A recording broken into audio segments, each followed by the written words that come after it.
కూడా కలుపుకొని ఒక మా మా ప్లానింగ్ ప్రకారంగా వారందరూ కూడా పార్టీ పెట్టడం జరిగింది.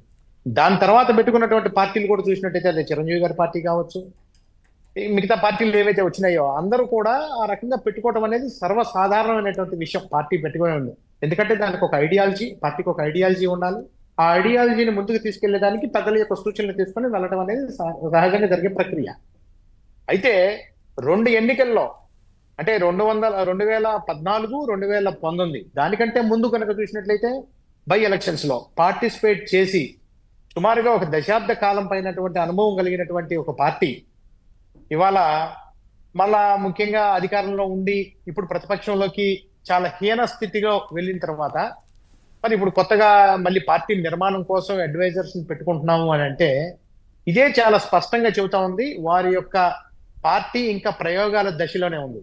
ఆ ప్రయోగాలు పార్టీ నిర్మాణం కోసం మాత్రమే కాదు, ఆంధ్ర రాష్ట్రం ఇవాళ ఈ దుస్థితికి అప్పులు పాలవటానికి, ఒక అవినీతి ఆంధ్రప్రదేశ్ గా మారిపోవటానికి కూడా ఈ ప్రయోగాలు చేసి విఫలమయ్యా ఉన్న విషయాన్ని ఆయన తప్పనిసరిగా ఇప్పుడు ఒప్పుకొని ఆయన యొక్క పార్టీని మళ్ళీ నవనిర్మాణం చేసేటటువంటి ప్రక్రియలో భాగంగా చేస్తా ఉన్నాడు. ఇది రాష్ట్రం మీద కూడా ప్రయోగించారు. రాష్ట్రం దురదృష్టవశాత్తు ప్రజలు మొట్టమొదటిలో వారి తండ్రి గారికి ఉన్నటువంటి కొద్దిపాటి గుడ్ విల్ ని నమ్మి ఇతను కూడా చేస్తాడని ఒక నమ్మకంతో ఇతనికి అవకాశం ఇస్తే రాష్ట్రాన్ని సర్వనాశనం చేశాడు అన్ని రకాలుగాను కూడా. అయిపోయిన తర్వాత ఇప్పుడు మళ్ళా పార్టీ అధికారం కోల్పోయిన తర్వాత ఈ తలకెక్కినటువంటి కళ్ళు మళ్ళీ దిగి నార్మల్ స్థితికి వచ్చినాయని చెప్పి భావిస్తా ఉన్నాం. దానికోసం మళ్ళా ఇవాళ కొత్తగా మళ్ళీ అడ్వైజర్స్ ని పెట్టుకునే ప్రయత్నం చేస్తున్నారు.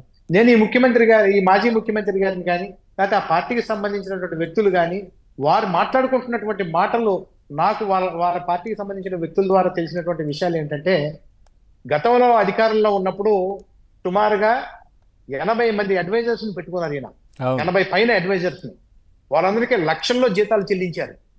దీనికంటే ముందు 2014లో అధికారంలోకి రావడం, 19లో అధికారంలో రావడమే తర్వాయి ఆ రోజు ప్రముఖ పాత్రికేయులు, సాక్షి పత్రికకి పనిచేసినటువంటి రామచంద్రమూర్తి గారు లాంటి ఒక సీనియర్ జర్నలిస్ట్ ని చీఫ్ అడ్వైజర్ గా ముఖ్యమంత్రికి నియమించుకోవడం జరిగింది.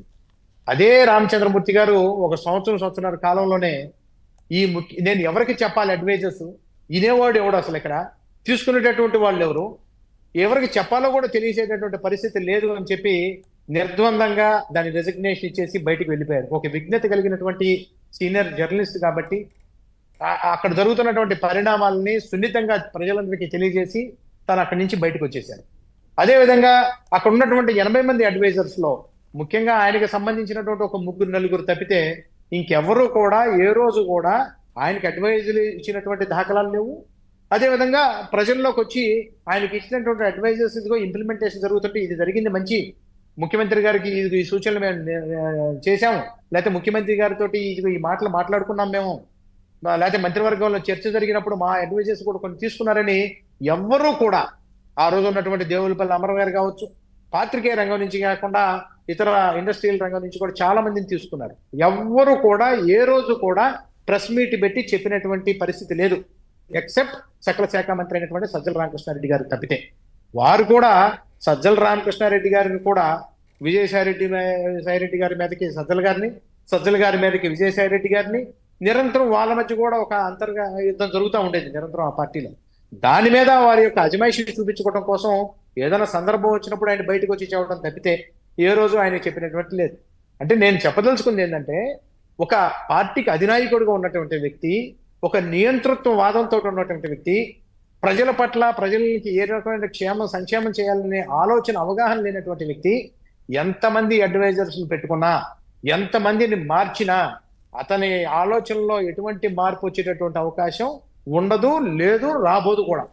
దానికి ప్రధానమైనటువంటి కారణం మనం చూసినట్లయితే ప్రశాంత్ కిషోర్ గారిని వారిని గతంలో నియమించుకోవడం జరిగింది.